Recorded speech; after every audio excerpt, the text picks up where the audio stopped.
So yun guys, for today's video nga pala ay sasamahan natin si Lisel magpa-eyelash. Ano pang hinihintay nyo?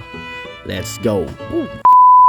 Downtown kinaladkadang QC kami may-ari neto 1103 hip abi shota mo ginawa kong preso sa kilid kong Panis!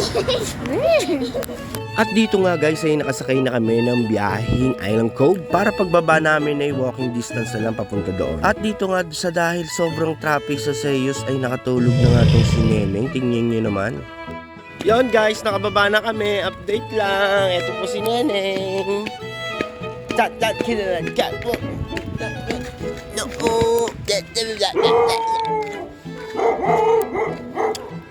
At dito nga ay kahit na sa mga sulok-sulok ay may tinatayo na rin mga matataas na building. Mukhang sinasakop na tayo ng mga tsekwa.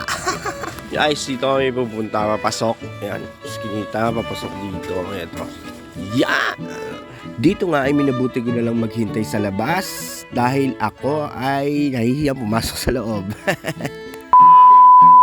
Dito nga guys ay inabot na kami ng gabi dahil inabot ng 2 oras mahigit ang paggawa doon sa pilikmata ni Lisel, pero solid naman sagad. Fast forward tayo guys. Dito nga ay nasa Jollibee na kami dahil nagugutom na si Neneng at si Lisel. Syempre pati ako gutom na. At eto nga si Neneng, tamang selfie na ko. Manang-mana. At eto nga ay inyong makikita ang bagong technology ng Jollibee. Pag siya ay sumabog, automatic okay na ang inyong order.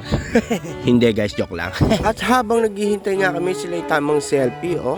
Tingnan nyo naman ang mga pinaggagawa ng dalawang to.